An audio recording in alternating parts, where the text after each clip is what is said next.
Terry, good evening. How are you? Good evening, David. Yeah, very well, thank you. It's a little bit early for me, even for a birder, but yeah, very well, thank you. Just to let you know, Zoomers, it's now 3 a.m. in the morning in Beijing, and look how cool he looks. Can everyone turn their mics off, please? Sorry. Can everyone turn off their mics? Terry, are you still there? I'm still here, yes. Good. 3 in the morning, the guy looks as if he's been sort of up all day just doing stuff. He looks great. So thank you for actually for doing this. And before we go any further, just to introduce myself, I'm David Lindo, also known as the Urban Birder. I've got a nice new sexy mic, so I feel really professional. We have a couple of sponsors we need to say thank you to. Leica Sport Optics is one of them, thank you very much. And also King's Place Music Foundation, and this is part of their Nature Unwrapped season. And in fact, it's going to be ending at the end of this month, their association with us. So it's going to be a sad moment, but we've got a nice crescendo, which I'll tell you about at the end of this particular broadcast. So Terry is all the way in Beijing, is a man that I wanted to speak to for a long time. Terry, can you just quickly tell us, who are you and what are you to us? So in other words, where did you come from? You know, who sent you? How did I get here? Yeah. Well, first of all, thank you, David, for inviting me on here, because you know, as somebody who's championed urban birding for many years, you know, you're somebody who's had a big influence on me. So for me, it's an honour to participate in one of your webinars. So I just wanted to say that up front. And so yeah, my name's Terry Townshend. I've been running a website called Birding Beijing for 10 years now, believe it or not. So I first arrived in Beijing in 2010, originally for a year, working on climate change legislation, advising the Chinese government. And that year turned into 2 years. And then after 2 years, the NGO that I was working for lost its funding overnight due to the MP's expenses scandal, because we worked with legislators in different parliaments around the world. So I was sort of stuck in Beijing and thinking, well, do I go back to the UK and get a proper job, or shall I try and make a go of it here? Because I'd spent 2 years here. You know, I'd got to know a few people, started to travel around and see this, you know, amazing, diverse country, and that's really what persuaded me to stay. Really was just how much wilderness there's still left in China, and how many birds there are, you know, compared to what I was used to on the east coast of England in Norfolk, where I was, you know, born and brought up. I would, you know, be very grateful to see a common redstart or a wryneck in autumn. And then when I came here, you know, I was just blown away by the numbers, really, of birds that could be seen. So yeah, so I've been working, you know, increasingly on wildlife conservation, which is my passion. So I've moved more away from environmental law, which is my background, into wildlife conservation. And I've been very, very fortunate to work with some great organisations, some great people, and get to see, you know, a lot of this amazing country. Great. Before we actually talk about Beijing, I'd like to know a little bit more about the young Terry Townshend hanging out in Norfolk. Whereabouts in Norfolk were you? And as my American friends always say, was there a spark bird? Was there a spark moment? Was it even a bird that got you interested in natural history? Well, yeah, I mean, I was very lucky to be born and raised in a very small village on the east coast of Norfolk, so Winterton-on-Sea, which I'm sure some of you will probably have heard of at least, and some of you may even have been there. And yeah, just you have Winterton Dunes Nature Reserve, which is, you know, just literally a few minutes walk away, and the valley also in the southern part of the dunes there. You know, it's a wonderful place for nature. You have natterjack toads. You know, there's a dune system. You've got breeding nightjars, and yeah, it's just a wonderful place for bird migration. Also, being on the east coast, and so I used to spend a lot of time over this nature reserve when I was young. And I think probably I can remember watching birds in the garden, in the parents' garden, and seeing things like red star and white throat, and I remember woodcock and red wings in winter and things like that. And I remember just asking what these different types of bird were, and my parents were not really into it, and my brother and sister not really into it. So I don't know where it came from. And I got a book. I think it was a Hamlin Guide to Birds of Britain and Europe, and that was my Bible for many years. Fantastic book, and I used to sort of flick through it and look at things like hoopoe and bee-eater and think, oh yeah, that would be amazing. And I was very, very fortunate, to see both those species, during my time in Winterton. So yeah, very fortunate to grow up in that place, really. I think that really helped spark my interest in birds and nature. Yeah, Winterton is quite an incredible area of Norfolk. I've been there, I used to go to a lot when I was younger, and I remember finding, I didn't realise at the time, but it was a Richard's pipit, really. Cool, yeah. I actually took my notebook out and started sketching this pipit. It was right in front of me. It landed, it looked big like a skylark, but it was a pipit, and it had quite a big bill. Because I was worried even then, that it could have been the Blythes, but it wasn't. Yeah, well, Richards is reasonably regular, or it certainly used to be, sort of early autumn, September time. So yeah. So you made the trek to Beijing, was it Beijing initially? And yes. And also, when you made that trek, what was in your head? What was your perception? What did you think you were going to see in terms of not only a city, but in terms of the people, and also, did you expect to see any kind of birds at all? Yeah, it's a good question. I think I didn't really know what to expect, actually. I mean, I'd made a couple of visits, very brief visits, with work before actually moving here. So I had some experience of Beijing, but and I remember the first time I landed here, and I thought, wow, this place is just so different to what we're used to, in Britain. I think just the way everything works, the culture is very different. It's so busy. It's quite a contrast from Winterton-on-Sea, I have to say, to Beijing. And I never thought I'd be working in a city. And I always thought when I was growing up that I didn't like the noise and too many people, and be claustrophobic. So in many ways, it's a bit of a surprise that I've ended up in Beijing. But yeah, I think what struck me when I first arrived was just how different it is culturally. Just from everyday things. The bureaucracy. There's jobs for everyone here. So there's always a man guarding everything, and a lady or a man. Everywhere you go, is there somebody's responsibility to look after that place. So there's very, very little homelessness, or the social structure, community structure is really, really strong. And you feel really, really safe. The crime level, sort of petty crime, is very low.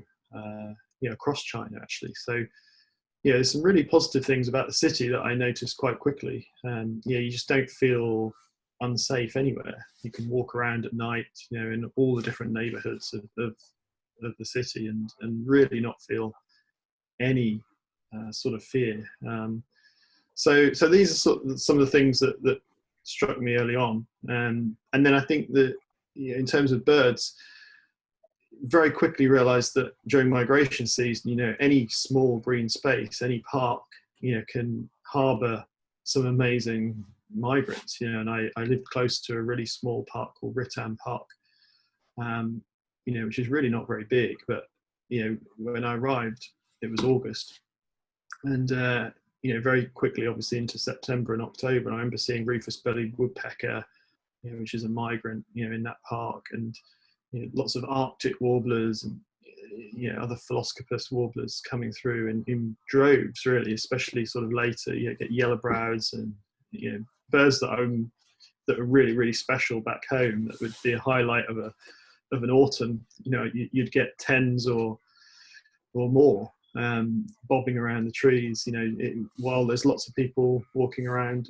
and doing other things. So the migration really struck me. Yeah. What's interesting though is that China as a birding destination was the flavour of the month back in the 80s and the early 90s. I remember the late Johnny B. Good, leading tours there. And that was to Bay, that you pronounced it the other way. Beidai yeah. Beidai Beidai. That was one of the places you kind of thought, oh, I'd love to go there. It sounds incredible. But nowadays, you don't really, apart from what you do online, I don't hear anything about China at all. Is there a thriving birding scene out there, and is there tourism, and is it encouraged? Yeah, well, Beidai is still a birding destination, and I think there's a few tour groups still run annual trips there in normal times. Although they've started to sort of diversify away from Beidai itself, which is a sort of seaside town that's now quite developed. A lot of the sites that I think used to be, really good for finding migrants have now been developed. So, but there are other sites along the coast. Nampu is a fantastic sort of wetland, coastal wetland site that's just awesome for numbers of shorebirds. Which is just down the road, not too far. So it is still a big destination. And in terms of, Happy Island, probably a lot of you have heard of, that's still really good. It's been developed a lot, but the accommodation now is really nice. And in some ways that the development has sort of concentrated the birds. So the habitat is perhaps not as big as it was before, but in some ways that's good for birding because it concentrates the birds. But that's still a wonderful place for migration in spring and autumn. Almost nobody goes there in autumn, but it's fantastic in autumn. In terms of growing birding scene, absolutely. I've seen a complete explosion of birding in the time that I've been here. Starting from a very low base. I think when I first came to Beijing, you'd go to recognized birding sites, you'd be more likely to find a first for Beijing than you would see another birder. And so, that was wonderful in some ways. You really have places to yourself, and you wouldn't know what had been seen there, since the year before, possibly. So it was really wonderful to have that experience. But nowadays, it's totally different. If you go to any recognized birding site in Beijing on any day of the week now, you will see other birders. And what's interesting is the demographic. I'd say that the birders in Beijing, and in fact China as a whole, I'd say there's a lot more women involved than in the UK, particularly. When I was growing up, I don't think I met a female birder until I was almost 20 probably. It's ridiculous. So it's very, very male dominated, but in China it's actually very well balanced. I'd say if anything there'd be slightly more women birders than men, which is great to see. And there's a lot of young groups springing up, sort of university birding groups, and we have something called WeChat in China, which is sort of a bit like WhatsApp, cross between WhatsApp and Facebook. It's a messaging and sort of sharing platform, and there are now groups, for just about every birding site in Beijing has its own WeChat group now, so where people are sharing information and photographs and sightings and things. So it's a real step change in the 10 years that I've been here. Okay, cool. Well, I think now's the time we need to kind of get a bit excited about what's happening in Beijing. What can we see and how you've experienced it? So I'm sure the Zoomers here will be very excited to presentation. Yeah. Well, I've got put together a few slides. So maybe now is a good time to share my screen, and let's take you through it. Okay.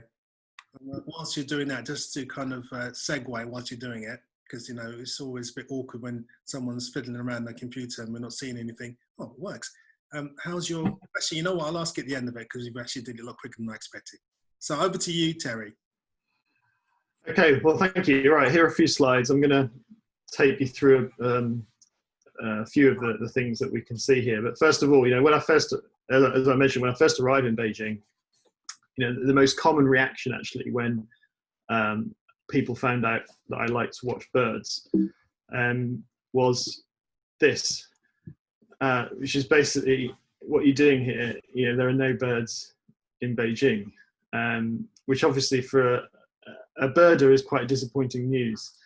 But I started to explore, look around, and I very quickly realized that that was actually fake news, because actually more than 500 species of bird have been recorded in Beijing, and the list is actually being updated right now.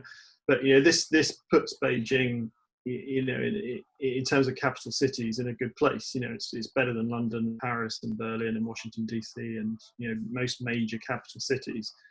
In fact, during lockdown, I sort of did some research and put together a league table of G20 capital cities, and you can see that Beijing ranks number 2, behind only Brasilia, which I think nobody would be surprised to see Brasilia at the top. But it just shows how relatively good Beijing is bird watching. And I think most people, even who live in Beijing, have no idea about this. I think the perception is that Beijing is a busy, polluted city, and not really much space for wildlife. But of course, these statistics tell a different story.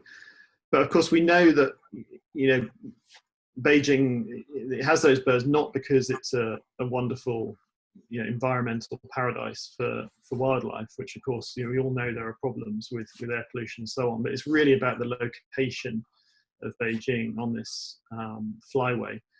So this map just shows Beijing, and if you look to the north, back in the UK, if we don't really have much landmass to the north that provides these migratory birds, we sort of rely on some easterly winds from the continent, sort of to drift some migrants across to the east coast. But of course, if you look on a map of East Asia, you can see Beijing there marked with the A. If you look to the north, there's this huge landmass, Mongolia, northeast China, and Siberia, which is relatively sparsely populated by humans.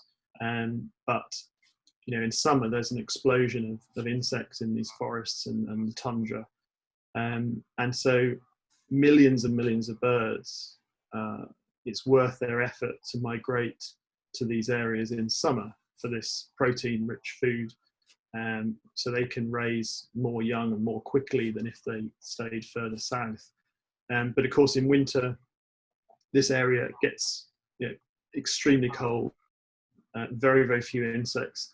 So there's a real exodus of birds from this area in the north in the autumn, sort of starting with the real insectivorous birds and the flycatchers and warblers, going right through to really November, when you start to get the big water birds, the cranes, and so on. And so it's like the way I describe it is like a bird expressway. And a lot of those birds will go to South China or Southeast Asia, and some go obviously as far as Australia, New Zealand. So and Beijing is like a service station, on this bird expressway. So Beijing has a variety of different habitats, mountains and wetlands and grassland and so on, which all provide places for different types of bird to stop off. And of course, most of these birds will migrate at night. So, as we sleep in our beds, there'll be millions of birds flying over our apartments in Beijing. But, some will stop, and gives us an opportunity to see them. So that's really why Beijing is such a good place. So just to give you a sense of some of the habitats, around the north and west of Beijing, the city itself, we have mountains, wooded mountains, and some lovely alpine meadows. So this is a photograph of one of Beijing's mountains called Lingshan, which is one of my favorite sites in Beijing. In summer, it's bristling with phylloxera breeding Philoscopus, flycatchers, thrushes. Really, really wonderful sight. And then in winter, it hosts some birds that are really quite difficult to see anywhere else in Beijing. It's about 2,300 meters, the peak. So we sometimes get some of the plateau species. So this bird behind me is an Alishan or Kowalski's red star, which breeds on the Tibetan Plateau and Gansu and Helan-Shan area. And very occasionally graces us in Beijing, and this is the place to see it, Lingshan. So this is one of the mountains and habitats that we have. And then wetlands, we have some great wetlands. This is a picture of a place called Yeyahu, which literally means wild duck lake. And this is a wetland reserve on the outskirts of Beijing, just on the edge of a big reservoir. And this is a wonderful place particularly for migratory birds. There are big colonies of breeding herons as well. We get purple heron and grey heron breeding side by side in some of these reed beds. Eastern marsh harrier breeds, and we get a lot of migrant birds here, water birds, cranes in winter, great bustard. Some of the places around this area also we get things like Pallas sandgrouse and so on occasionally. So yeah, really good wetlands. We get grassland. This is a place called Kangxi grassland. There's not much of this habitat left. A lot of it has been converted into all sorts of developments, but there's still some grassland which is wonderful for larks and pipits, and hosts a lot of migratory species as well. And then parks, we've got a lot of green parks in Beijing, a lot of green spaces. This particular one is the Olympic Forest Park, which was created to celebrate the Olympics in 2008. And it's pretty well designed and run park, and has quite a variety of habitat, some wetland areas as shown here, but also some woodland with a lot of mature trees. And this is a place that a lot of birdwatchers go to regularly because it's very accessible. It's accessible by metro. It's quite near the city centre, so it's really, really popular. And again, there's a whole WeChat group dedicated to this particular park, and they've got a list of something like 300 species now that they've seen in this park. So yeah, so that's some of the habitats. And of course, we've got the Great Wall, also in Beijing, which runs across really the north side of the city. And in summer, it is wonderful. The wooded peaks that the wall crosses. You can have things like yellow-rumped Flycatcher, yellow-bellied tit, Dorian red star. These are birds that all breed up here in Beijing. Babbler, plain laughing thrush, or Per David's laughing thrush. So a visit to the wall is always good for birding. So in fact, on the website, we have a guide there for people for birders who want to visit the Great Wall. So what are the best sections to visit and what you're likely to see. So some of the birds that we can see, I've got some of these actually I'm going to play. Let me know if you can hear the call.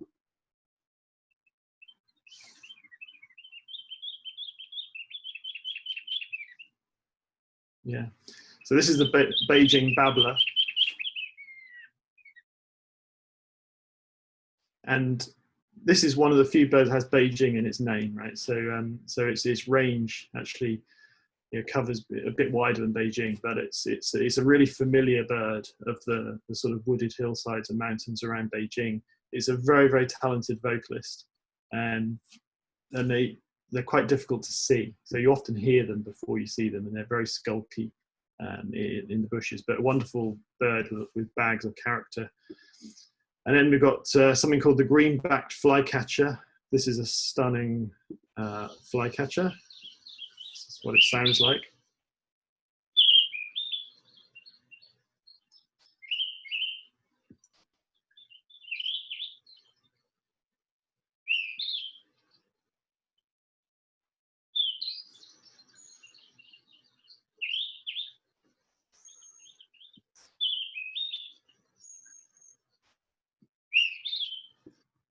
So this is a bird that's a summer migrant breeder in the mountains around Beijing, and occasionally we see it in lowland Beijing in the city parks, but you really have to go to the mountains to see this one. Really beautiful.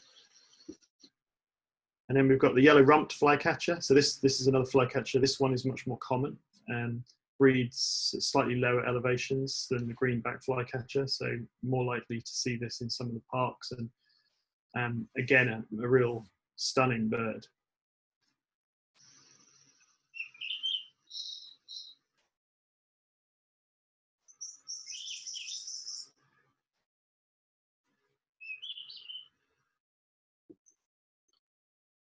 Indian cuckoo.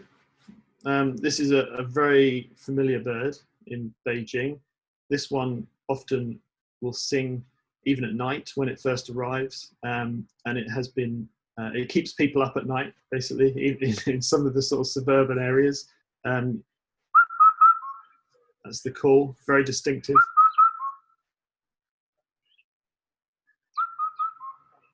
Local people say that it's singing "one more bottle," so that's how we remember the call. Chinese leaf warbler.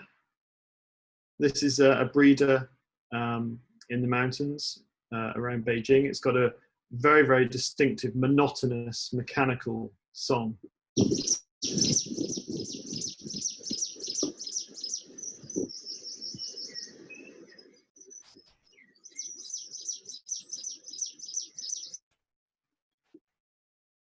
There's pochard. So this is a critically endangered duck. Used to be abundant in East Asia, and now numbers are thought to be just around 1,500 or maybe even less. Beijing is a regular spot for it on migration. We suspect it may even breed also in a Yahoo wetland, a picture of which you saw earlier. But here's a couple of males that were here in the spring. Quite a distinctive duck. I mean, the males in spring are pretty unmistakable.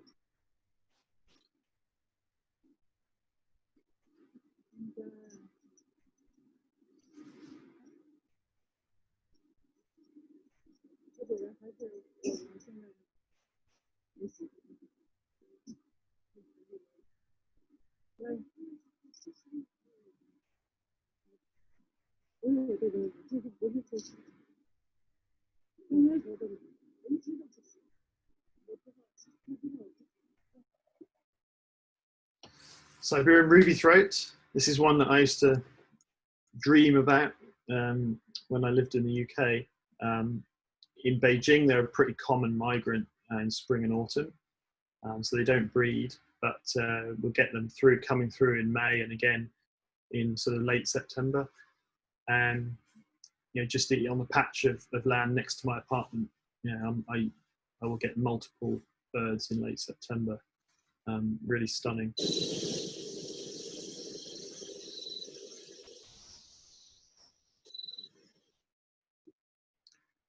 Siberian blue robin, again another one that you sort of dream about finding on the east coast of England.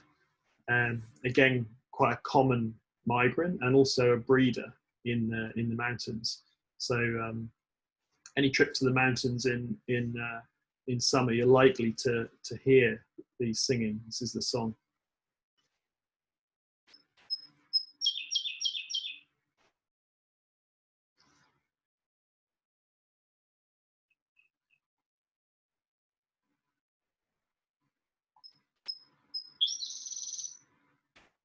So quite an explosive song.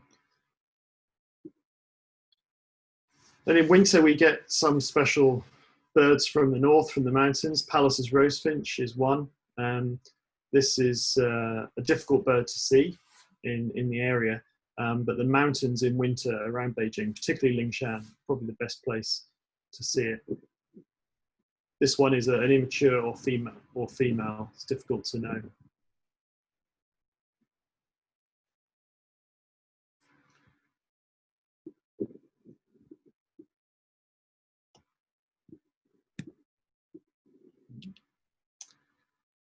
Crested Kingfisher. So this is a resident in Beijing. They breed on some of the fast-moving rivers and come down to lower elevations in winter, but reasonably frequent. It's a big kingfisher, so relative to our common kingfisher, it's much bigger. It's quite similar actually in size to a belted kingfisher, the North American kingfisher. But always brilliant to see. Great hair.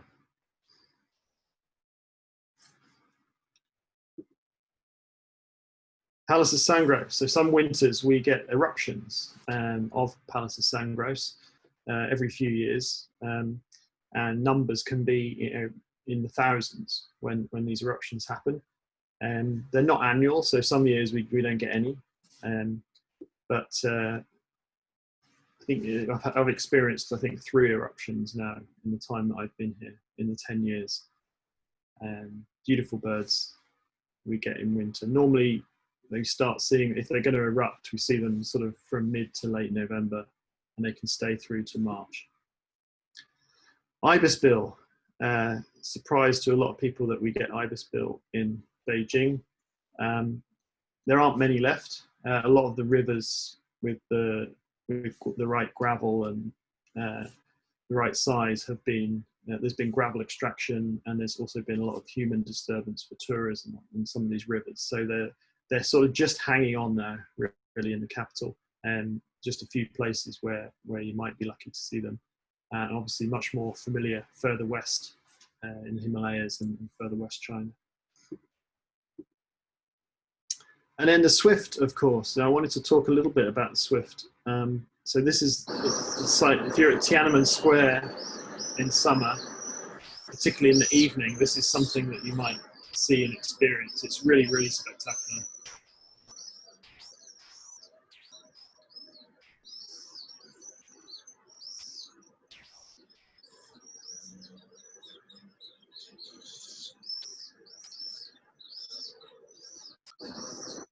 So it's a bird that you're all familiar with in Europe, and it's perfectly suited to life in the air. And of course, in Beijing, we have the Pekinensis subspecies of common swift, so which is why it's called the Beijing Swift here. And I remember an evolutionary biologist once told me that the swift is right at the vanguard of evolution, because there are species that have their whole life cycle on the ground, species that have their whole life cycle in the ocean, but no species yet has its whole life cycle in the air. But the swift is the closest to it. And he speculated, that in a few million years, in evolution, the swift potentially would give birth to live young on the wing, and that could fly immediately. So it's right at the vanguard of evolution. And it's been associated with the city of Beijing. It's got a very special place in the culture. So they first moved into the city in the 1400s when the original city walls were built. And it's been associated with the city ever since. And in fact, old Beijingers used to believe that their ancestors came back as swifts. So they're sort of a very special bird in Beijing culture. And if you go to places like this, which is the Summer Palace, this is one of the pavilions at the Summer Palace that hosts about 200 swifts in the summer, and they arrive in April, a bit earlier than back home in the UK, and depart. They've all gone by the end of July. And the Beijing Birdwatching Society have been studying the swifts here for several years, putting rings on them. And they learned quite a lot about these birds, about the fact that they're very loyal to their breeding sites. They'll come back every year. They learned something about their longevity. But what they didn't know was where they went for the winter. And so working with some European, British, in fact, I had a conversation with Dick Newell in London, which sparked this project. He's a swift expert, and he's been involved in tracking swifts in the UK for several years. And so we had a conversation about, well, wouldn't it be cool to track some swifts in Beijing, the Pekinensis subspecies. And so when I came back to China, had a conversation with the Beijing Birdwatching Society, and we created a project. And we fitted these geolocators called light level geolocators that record data about the light, and then clever software can work out the locations. And we fitted 30 of these little geolocators to swifts at summer Pallas, and released them. And there was a lot of speculation about where the swifts might go from Beijing, and bearing in mind that they eat flying insects. Some people speculated they would go to India for the winter. It's not so far, lots of insects in winter. And some people thought Southeast Asia, some people thought even Australia. But of course, we had to wait a year to find out, because these geolocators don't transmit the data, they just store it. So we had to recatch the same birds, take the geolocators off, and then connect them to the computer. And of course, a year later, we went back to the summer Pallas, and in 1 hour, we were able to catch 13 of the original 30. And so we all, connected it up to the computer, and everyone was gathered around waiting for this map to appear that would reveal the Pekinensis migration. And a few seconds later, after the cogs went round in the computer, this is what we found, which was that actually they go all the way to southern Africa for the northern winter. And I think they cross something like 18 borders. And of course, we're pretty confident that most of these birds will do this journey without landing, this migration without landing. Certainly European birds have been proven to do that. So they're actually on the wing, they can be on the wing for 7-8 months of the year. Eating in the air, drinking in the air, sleeping in the air even. So it's a really incredible journey. And so this was, a big story in Beijing. First time that this migration had been revealed. And this is a little animation that shows each coloured dot here is one of the individual birds that we tracked from the summer Pallas. You can see the date going along the bottom there. So already in September, they're in Africa. We get fuzzy data around the equinox because the day length is the same as the night length. And that's why they disappear there. But you can see now into November, they're already in southwest Africa. And what's interesting about these birds is they tend to prefer drier habitats to nominate Apis apis, the common swift in Europe. So they're moving around in winter looking for termite eruptions. That's what they feed on in winter. And then you can see how quick they come back to Beijing in the spring. So just when they come back in April, you'll see how fast the spring migration is. Two are late there for some reason, probably students. And then this map just shows the comparison of the swift migration from Cambridge in the UK compared with the Beijing swifts. And you can see the Cambridge birds, these blue and purple, will spend the winter actually in that green area. So they spend the winter in a slightly different part of southern Africa. So that green area is about Mozambique. And you can see the Beijing swift, the red and the orange, spend the winter in the black area there. So there is an area in South Central Africa where they sort of meet, but we don't yet have any evidence of a British swift getting a Chinese girlfriend and taking her back to the UK or vice versa. They seem to know, they all go back to where they were born. And the great thing about this project was that it involved a lot of volunteers. So I think there were only about 2 professional scientists in this team, and everyone else was a volunteer. We had taxi drivers and students, lecturers, shopkeepers, a real mixture of people.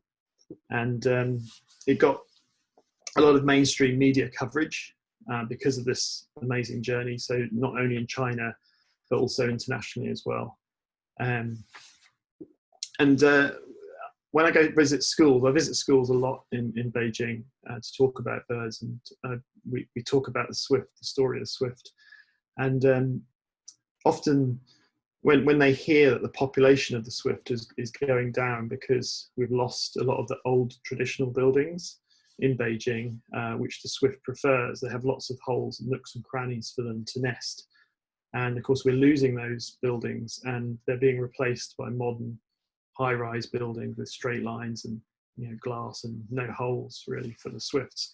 So the kids say, well, what can we do to help? And so of course they can help by building special swift boxes. And this is what's happening now. We have about 10 schools in Beijing that have made and erected special swift boxes and put them onto their school campuses to help the swift.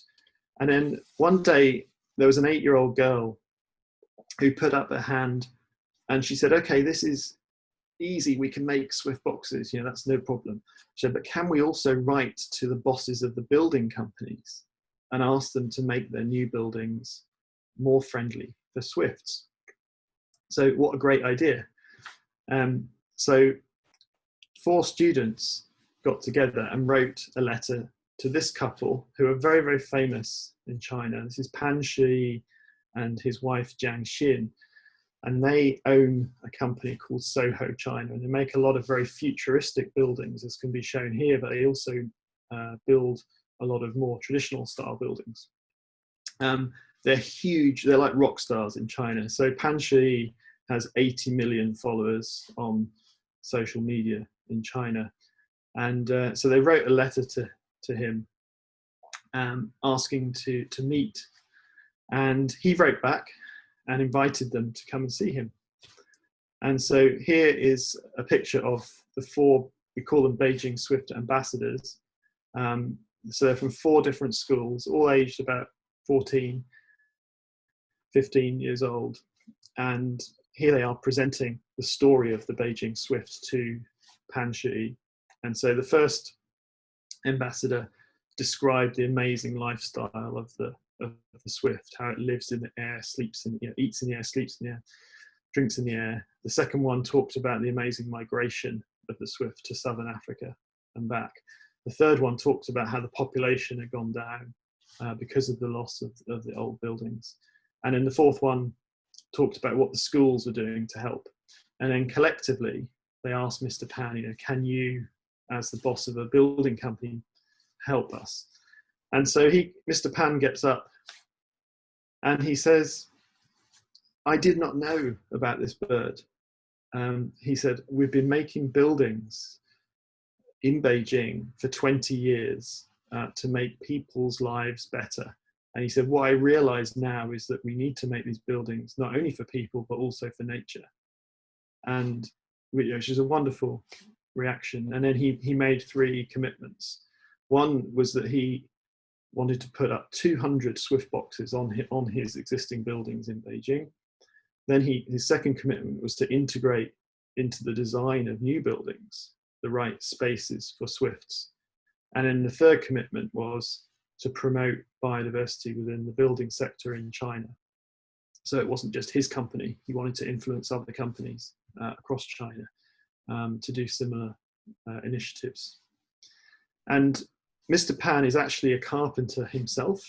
And so here he is presenting some of the boxes that he made personally using cut-offs basically from his building sites. So waste wood that would have ordinarily been thrown away, he's actually used that wood, recycled it to make these nest boxes. And you can see he signed them and gave one to each of the Swift ambassadors.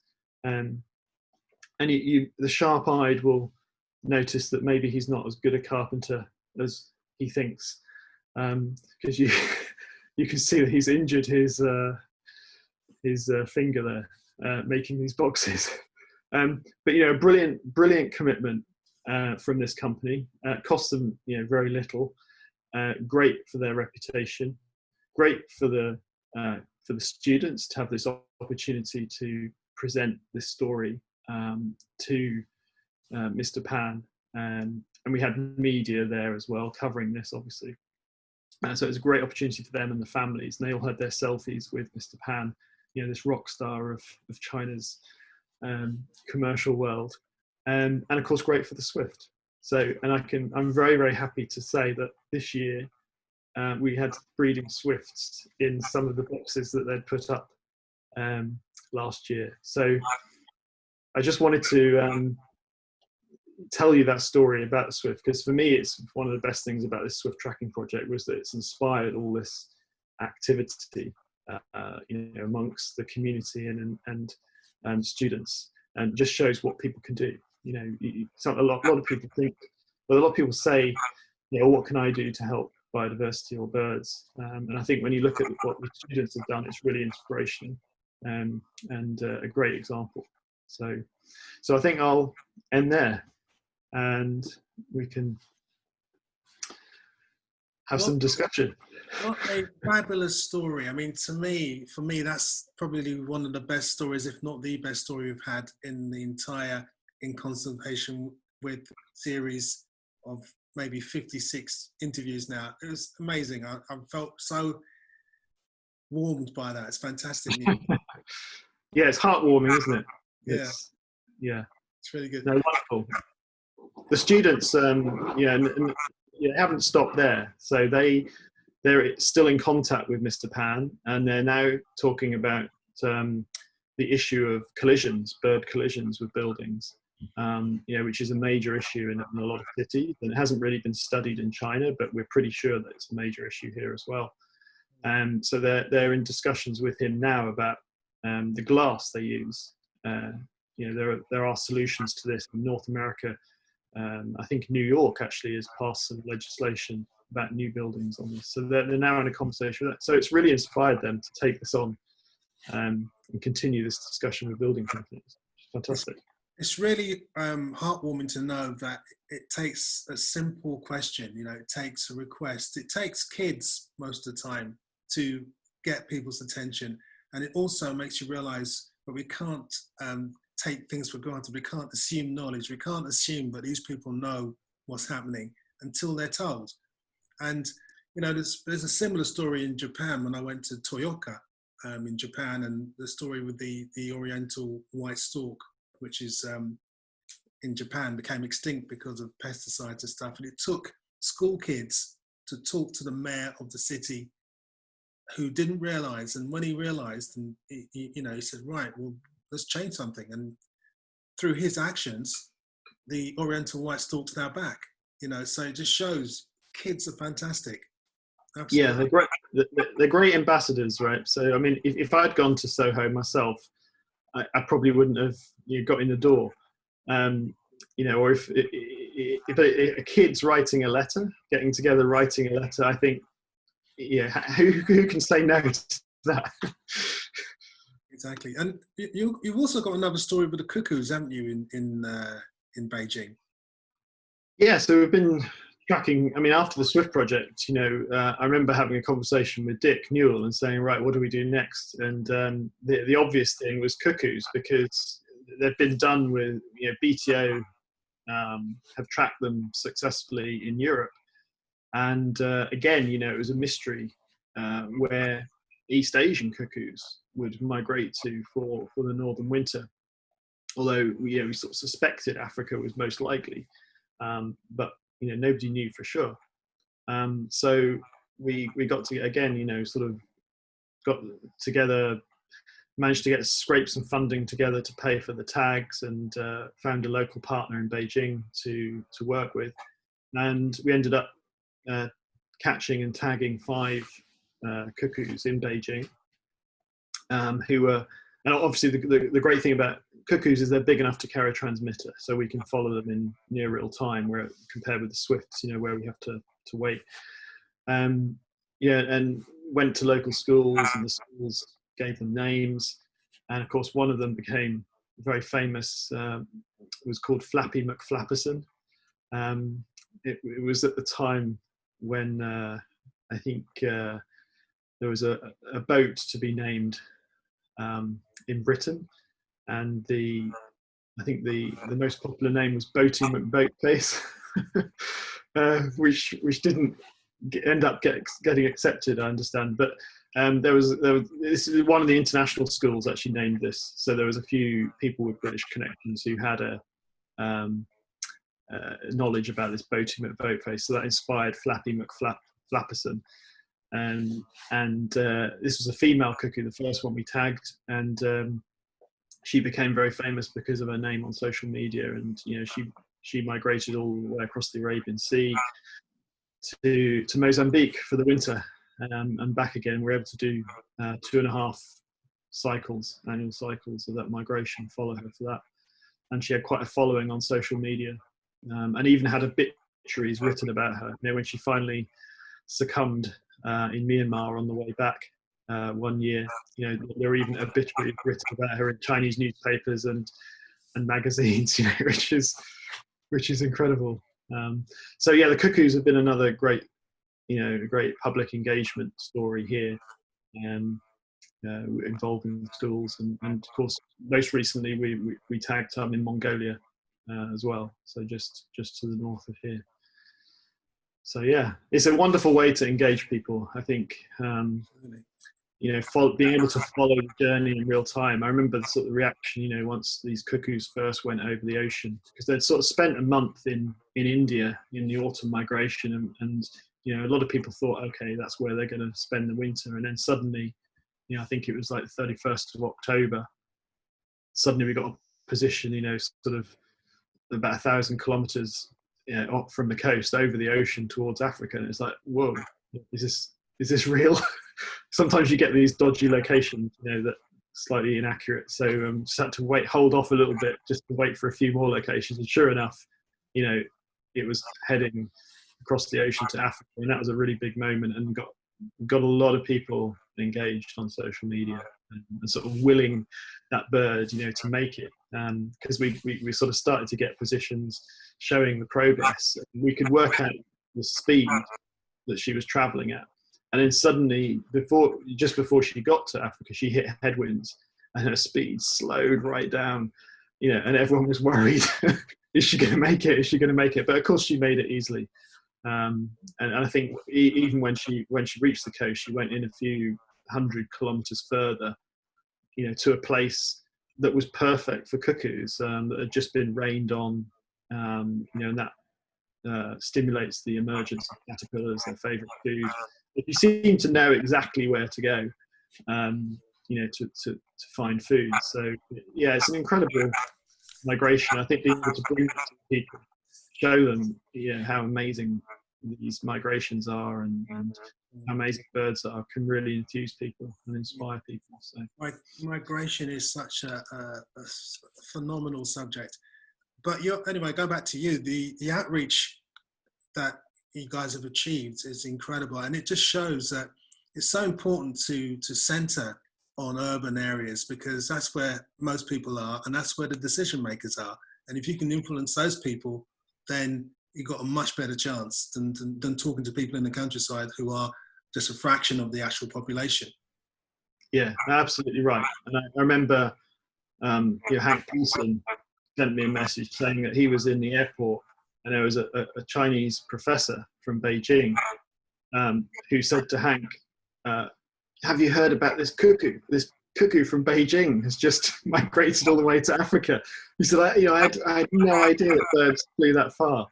And so Hank said to me, this professor is a professor of politics. He's not an environmental guy at all. And he said, that's a great sort of metric in terms of reaching people who wouldn't ordinarily be reached. And exactly. So yeah, it's really powerful. I think when you start to do these projects, you never really quite know what impact they're going to have. Sometimes they just get legs, and it just takes one influencer somewhere to retweet or to their followers, and suddenly you've got reached this whole new circle of people that become engaged. And so that's very important. Okay, so listen, we've come to the kind of hour mark nearly. There's a whole bunch of questions, and if you guys who've asked the questions wouldn't mind hanging on to or for the party zone shortly after we actually officially close, then we can answer all those questions. I've got two more for you, Terry. The first of which, can you name your favourite bird, please? Yeah, always a difficult one. I think growing up, favourite bird was the house martin.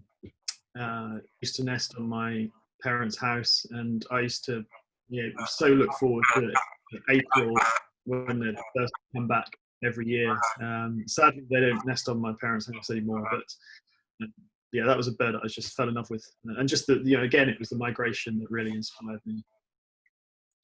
Cool. And if you could be anywhere on this planet other than where you are now, and notwithstanding the current pandemic, where would you be?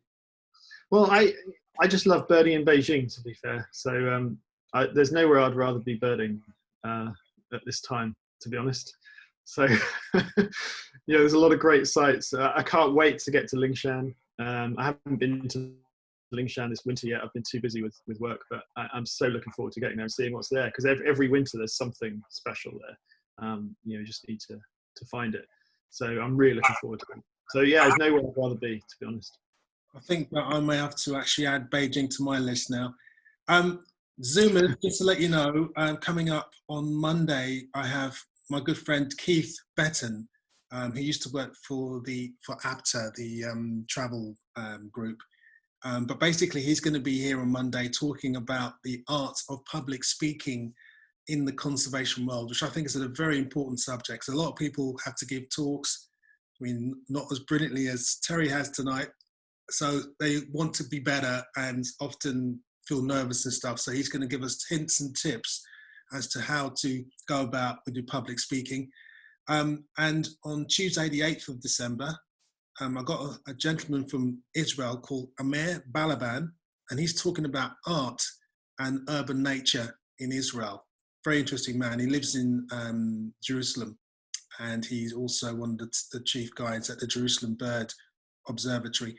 And also next week, in fact, there's two more things next week. There's Pascalis Dougalis.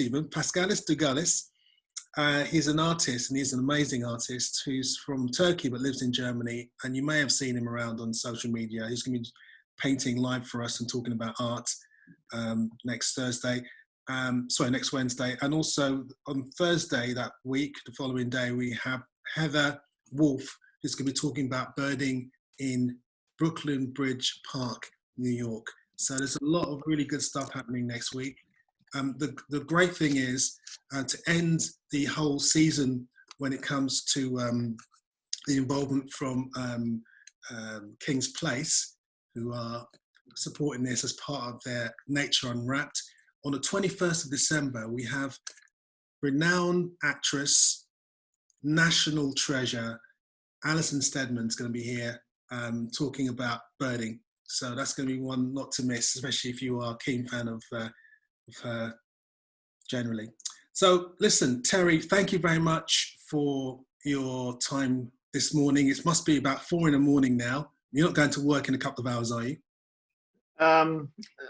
My first meeting's at 11, so it's not too bad. Okay, well, we'll cut now so we can get the party zone over to get this guy back to bed. So thank you very much, guys, for your time. And thank you, Terry. Yeah, thanks everyone for joining. Really great to see some familiar faces.